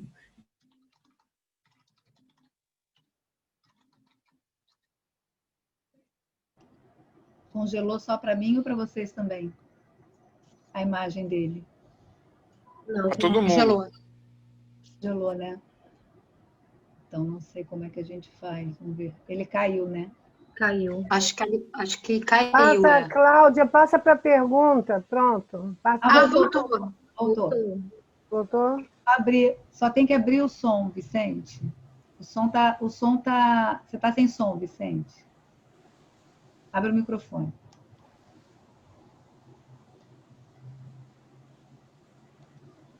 Meu Deus. Manda um chat para ele. Voltou o som? Voltou. Olha, Abri. Voltou. Voltou? Alguma coisa da internet aí. Então, eu volto rapidinho. Esse decálogo, né, essas 10 proposições, entre outras coisas, buscar assim, soluções concretas do que eles chamam das vias inteligentes, do paisagismo usando espécies endêmicas, pequenos negócios, incentivo aos pequenos negócios, ao trabalho colaborativo, enfim, temas que já de alguma maneira foram sugeridos aqui nessas falas que me antecederam, e edifícios mais flexíveis de uso misto, complementares ou de fácil adaptação a novas necessidades, a difusão do uso da bicicleta, enfim, são essas as recomendações mais importantes desse estudo que, enfim, viralizou um pouco aí pelo mundo após essa publicação. Passou aí o próximo? Posso seguir? Não, a gente está sem o slide agora. Está sem o slide agora? Caramba! Bom, eu não vou atrasar vocês. Enquanto vou tentando aqui recuperar. Agora, deixa eu ver. Foi? Não. Não? Bom, não. Então, era um outro exemplo. Outro exemplo era o de Paris, que é parecido com o de Melbourne, que é a cidade de 15 minutos, que ele também chamam, né, de crono-urbanismo, né, fazer com que todas as necessidades essenciais do cotidiano estejam também a 15 minutos de casa e adequaram, né, o plano diretor de Paris a essa proposição. Tem pequenas diferenças em relação ao projeto de Melbourne.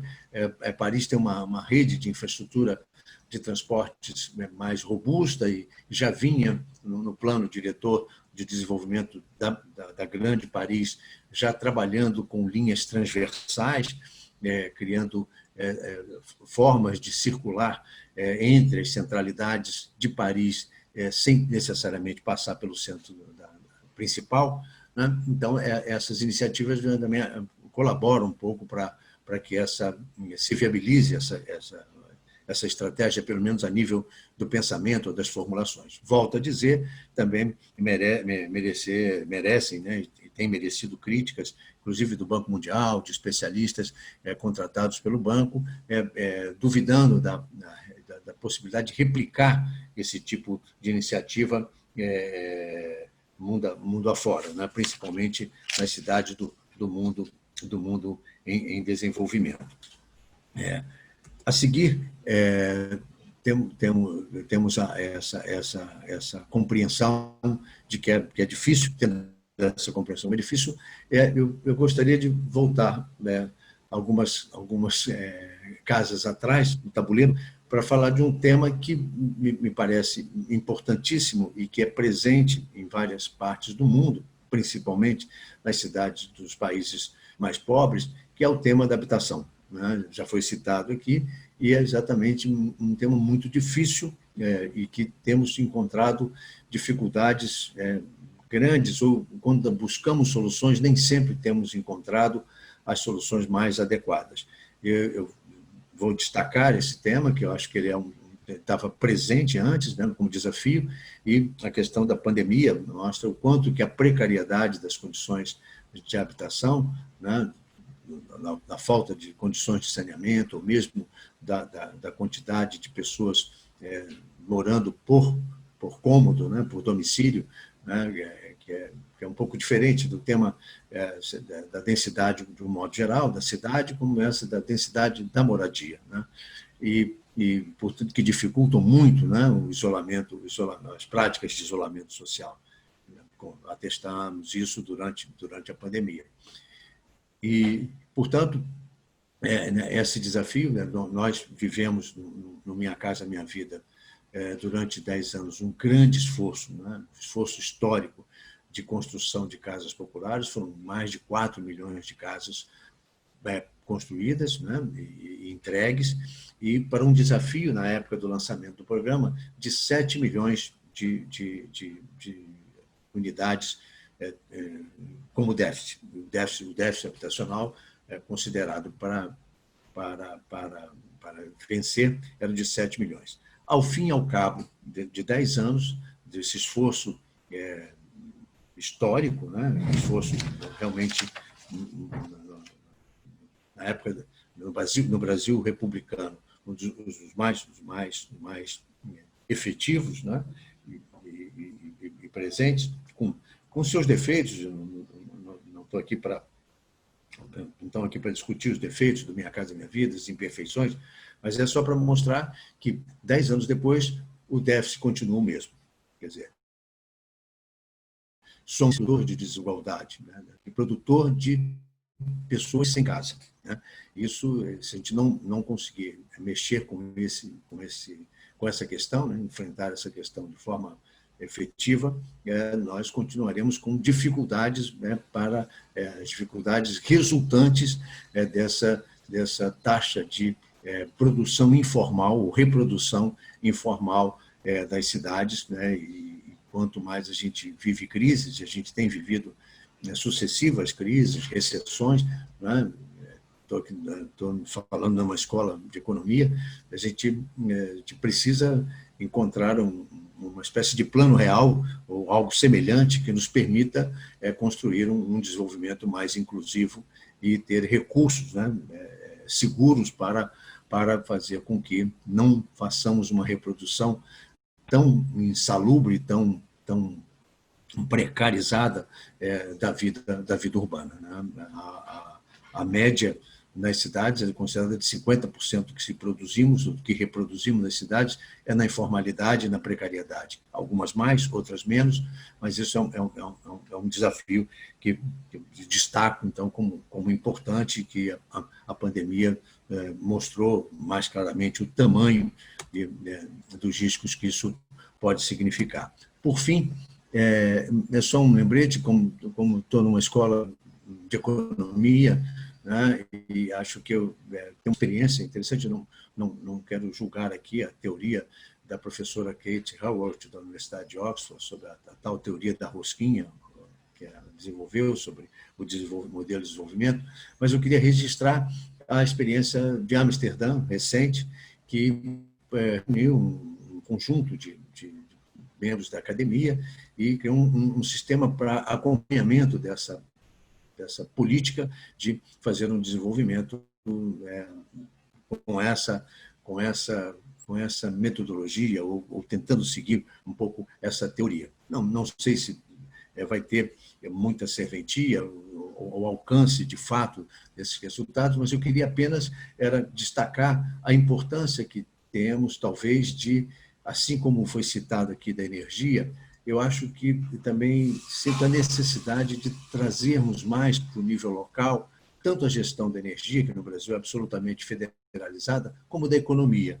O que de fato pertence à União e deve ser tratado pela União, e o que de fato podemos, nas cidades, através das empresas, da academia, da sociedade civil, dos governos, produzir em termos de mudança de modelo, mudança de atitude no processo de desenvolvimento. Para mim, talvez essa seja a contribuição mais interessante. Não falo da teoria, falo da busca de trazer para o nível local dos governos uma discussão mais do processo de desenvolvimento, do modelo de desenvolvimento a ser adotado. Então, Cláudia e Dália, era mais ou menos isso. Desculpa, eu passei um pouquinho do tempo e ficou embrulhado aqui os slides, mas eu vou passar aí para vocês, para que depois possam distribuir. Era mais ou menos essas as, digamos, implicações que eu assisti assim, por alto, ocorrendo pelo mundo, e que me parece que essas e outras estariam anunciando, né, uma perspectiva mais robusta da gente enfrentar esse século já chamado de século das cidades de forma mais eficiente, de forma mais otimista. A pandemia embaralha um pouco o cenário, mas ainda assim eu creio que temos instrumental, temos conhecimento, temos experiências que acho que podem nos ajudar a ter um pouco mais de esperança e de que conseguiremos enfrentar isso e sairmos com mais êxito e com uma perspectiva mais sustentável e, principalmente, mais equânime de um desenvolvimento no futuro. Era isso. Obrigado. Obrigada a você. Foi super interessante você trazer, que aí cada um trouxe uma abordagem de fato diferente, né? E aí você trouxe as possibilidades de mudanças já existentes, né? E, ao mesmo tempo, os desafios para a incorporação dessas possibilidades nos países em desenvolvimento e apontando já para outras questões que são importantes, como a da habitação, né, da moradia, que é fundamental da gente enfrentar para resolver qualquer problema daqui para frente também, né? Até tem um programa que eu achei interessante, que eu conheci, chamado Programa Vivenda, que, não sei se você conhece, que é de pequenos arquitetos que se reuniram e estão oferecendo pequenas reformas em favelas, né? Pequenas reformas. Achei super interessante essa proposta. Muito interessante.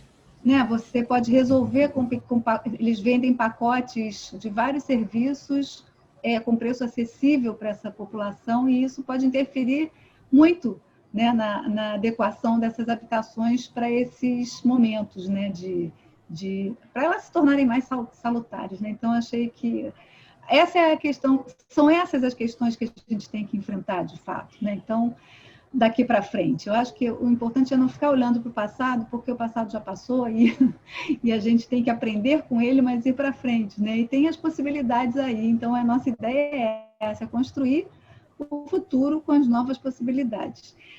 Tem umas perguntas aqui. Eu não sei se você quer comentar alguma coisa ainda, que você, não sei, ou Vicente, não, ou você... Estou bem, posso esperar. Tem uma pergunta que tem até, está muito relacionada ao que estava se falando agora, que é da Annalise, que eu acho que até é importante que eu vou ler aqui.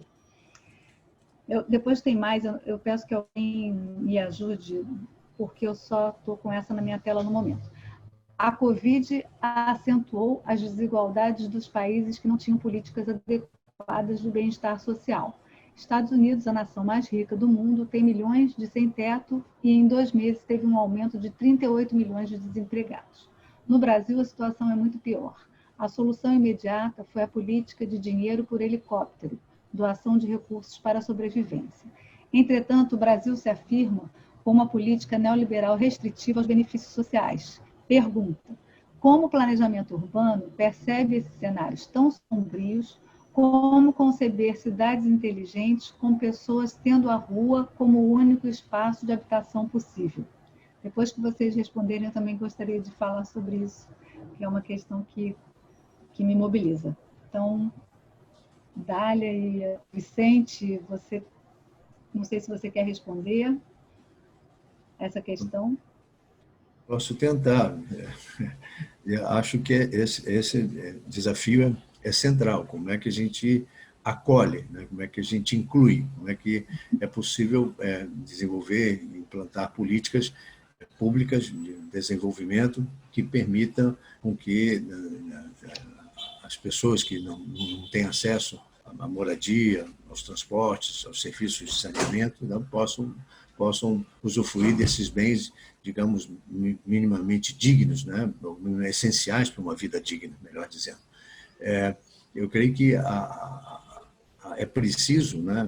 O que é essencial, e eu acho que a pandemia ajuda nesse sentido, né? Tomar consciência, a sociedade tomar consciência do nível de desigualdade, né? E começar, de fato, a achar imoral, desculpa a palavra, né?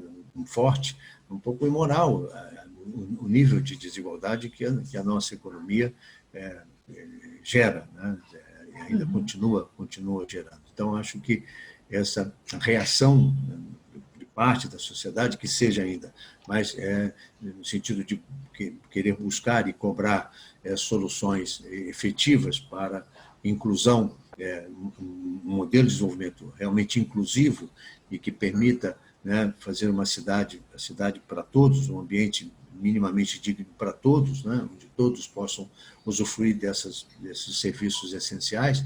Eu acho que é a questão central e E eu tenho expectativa positiva em relação a esse crescimento de consciência para que a gente batalhe por uma transformação desse modelo de desenvolvimento que tem gerado mais pessoas sem acesso do que pessoas com acesso. É preciso inverter isso, e aí a reforma da maneira como cobramos os impostos, da maneira como distribuímos os serviços, serão essenciais. E digo assim, pode não ser até, já estive com alguns economistas e tem, às vezes, um debate sobre cobrança de impostos sobre as grandes fortunas ou sobre herança, que dizem que não tem um efeito significativo do ponto de vista financeiro, mas eu creio que pode ter um efeito significativo do ponto de vista simbólico, né? E acho que a gente precisa de todas essas formas de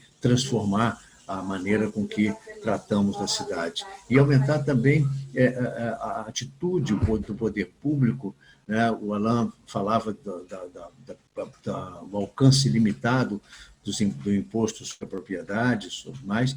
Eu acho que a gente ainda tem, no Brasil, um percurso importante a cumprir em relação a esse tema. Por exemplo, o imposto progressivo sobre a especulação fundiária, que ela não é nada produtiva.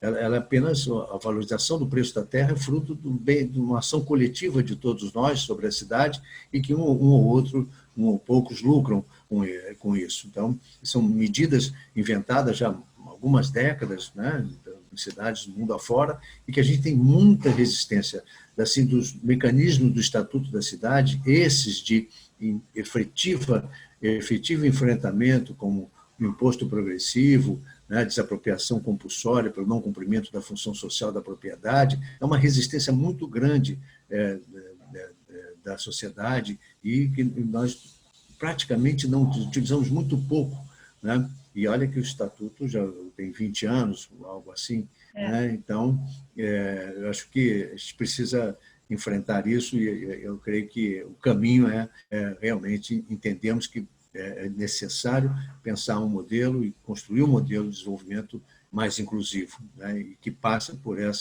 pela cobrança efetiva dos lucros que coletivamente geramos e que, infelizmente, ainda são apropriados por poucos. Não sei se respondi. Foi ótimo. Dália, eu tenho que estar sem som, Dália. Dália, seu microfone não está ligado. Ele me tirou aqui, não? Bom, eu não. Olha só, eu acho essa pergunta da Analice muito importante, porque se a gente fala de um modelo de desenvolvimento, o caso dos Estados Unidos é flagrante, né? O país mais rico do mundo, e onde a taxa de mortalidade foram tão elevadas, simplesmente porque a saúde é privada. Ou seja, se você não tem um plano de saúde, você morre, né? É o que aconteceu. Ou se você for imigrante não registrado, você não tem sequer, você pode ter um plano de saúde. Então, o caso dos Estados Unidos mostra que um sistema de saúde privado é um sistema de saúde que é completamente excludente, né? Porque o Estado não provém o mínimo para a população. E aí o próprio Obama, né, quando ele propôs o Obamacare, ele não entendia, né, como a população americana era contra ter um sistema de saúde público, né? Acho que a pandemia agora vai botar a população americana a refletir, né, sobre a necessidade. A gente pode falar mal do nosso SUS, mas o nosso SUS, pelo menos, ele dá um direito à pessoa de se tratar. Pode ser que o tratamento não seja o melhor possível, mas você já tem um mínimo de acesso no sistema de saúde. Pode melhorar muito. Mas no caso do SUS, inclusive a própria descentralização do SUS a nível do município e do Estado, eu acho que ela foi extremamente importante, né? Então, no caso brasileiro, a gente tem um sistema de saúde, ele tem um problema de financiamento e de eficiência, mas a gente não está como os americanos, que absolutamente não tem nada. E todas as previsões que há agora, em termos da nova geopolítica, né, o país que mais perdeu em termos de posicionamento internacional nessa pandemia foram os Estados Unidos, porque mostraram que tinha uma incapacidade de responder a esse desafio. Todo mundo foi pego de surpresa, mas eles, sendo a maior potência, tinham que agir mais rápido.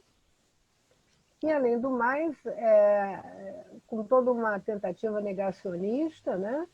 E, nesse sentido, acho que é um país que está perdendo em posições relativas em termos internacionais e mais essa crise, né? Praticamente uma guerra civil no que tange a questão racial, né? Quer dizer, ontem, não sei aí no Brasil, mas aqui mostraram, né, grupos armados, né, de negros para contestar e fazendo passeatas armados. Quer dizer, é uma chamada para uma guerra civil. Acho que os Estados Unidos realmente que é o cristal, né, desse modelo de crescimento que tem por aí, neoliberal, mostrou que está muito pouco preparado para responder a essa pandemia. Acho que a questão aqui na Europa foi melhor, né? A gente tem um sistema de saúde público bom, obviamente também foram pegos de surpresa, a crise econômica também é forte, mas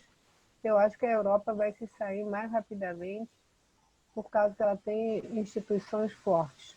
Vicente, eu gostei muito do foco que você deu na questão habitacional.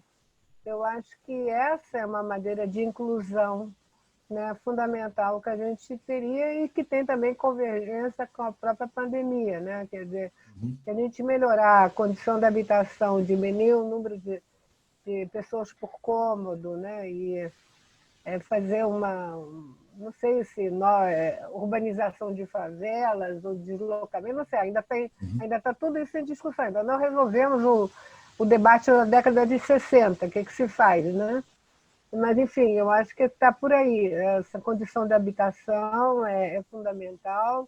A questão da internet também, né? Da socialização, da gratuidade da internet nos espaços públicos, que dá uma maior acessibilidade à população em termos do serviço, do trabalho e do serviço urbano. Cláudia, você queria falar alguma coisa também, né? Não, você terminou? Sim.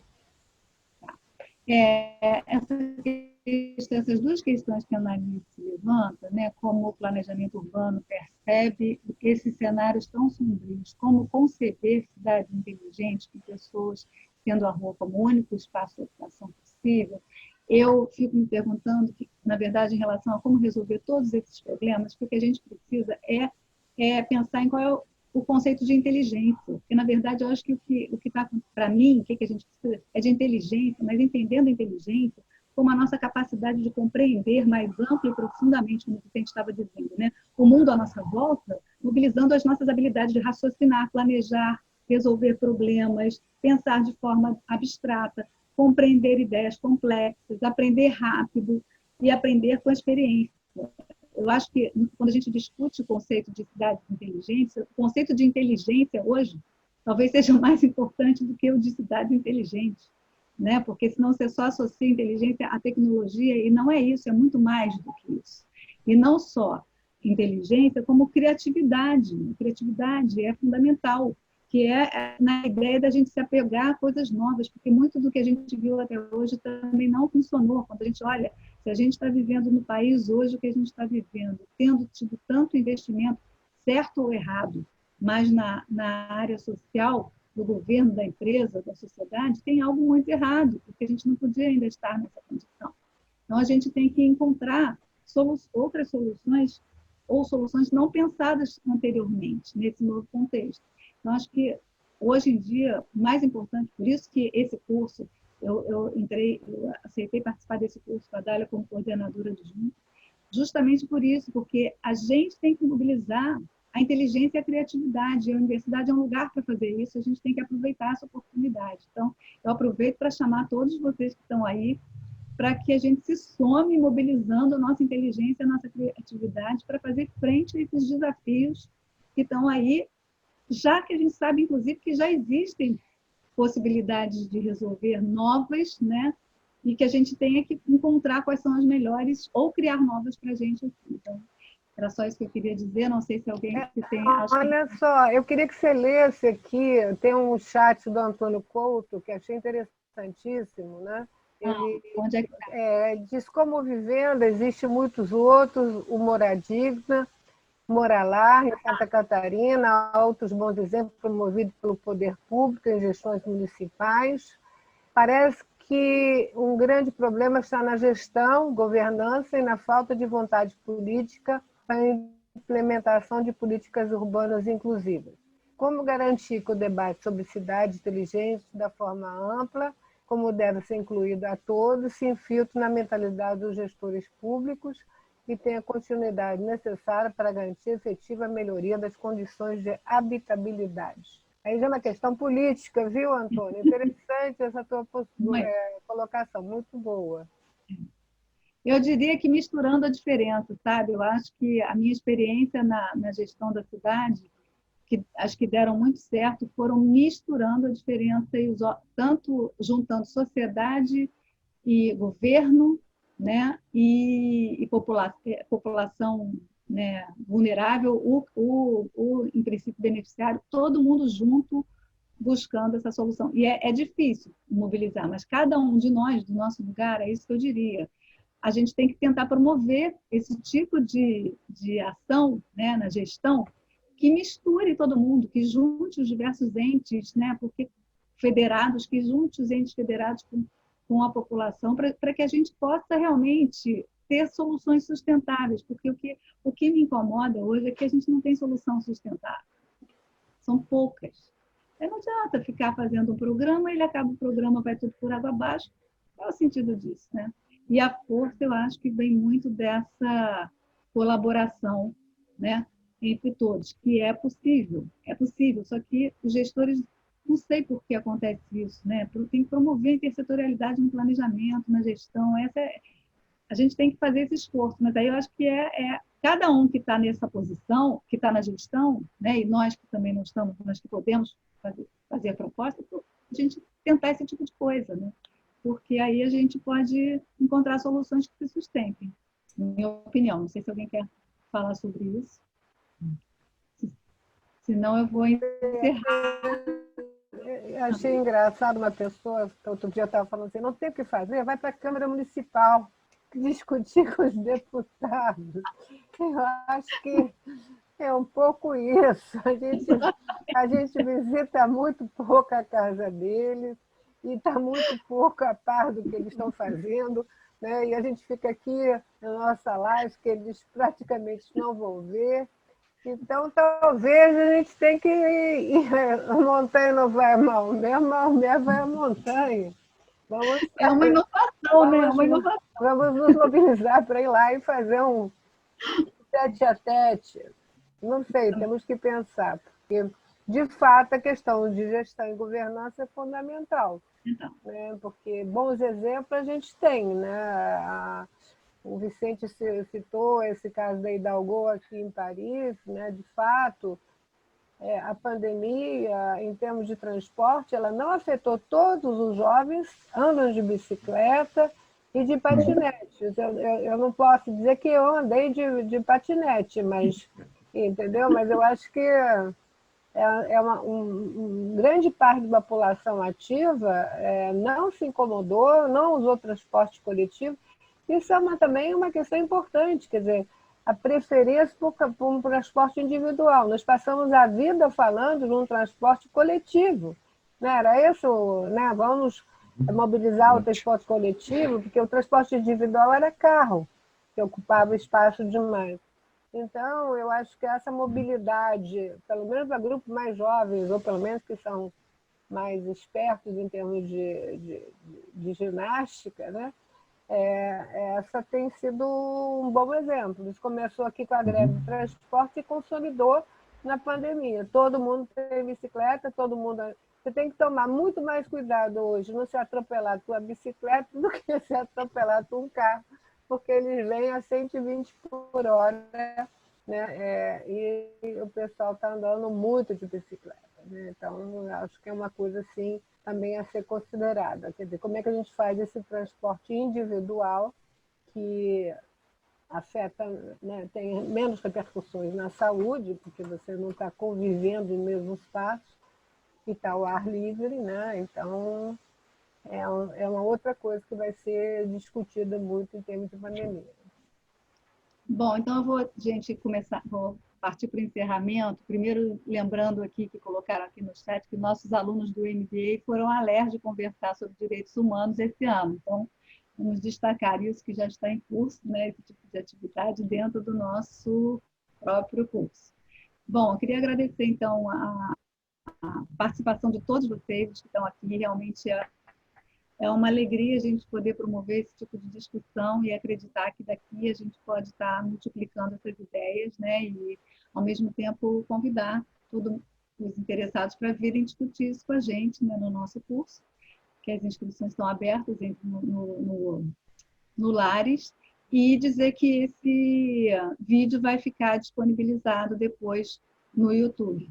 Tá? E aí, se vocês, alguém aqui vocês fiquem em contato, né, mandem um e-mail para o Lares, por favor, para registrar o interesse em se manter informado sobre o que acontece com a gente, e aí a gente vai... Tem o Lares o Lares no YouTube, no Facebook, no LinkedIn, então, no meu LinkedIn, através dessas redes, vocês podem se informar sobre o que a gente está fazendo.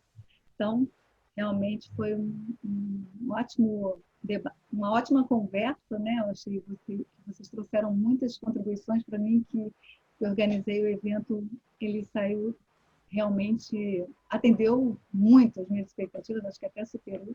Então, muito obrigada e que a gente siga junto.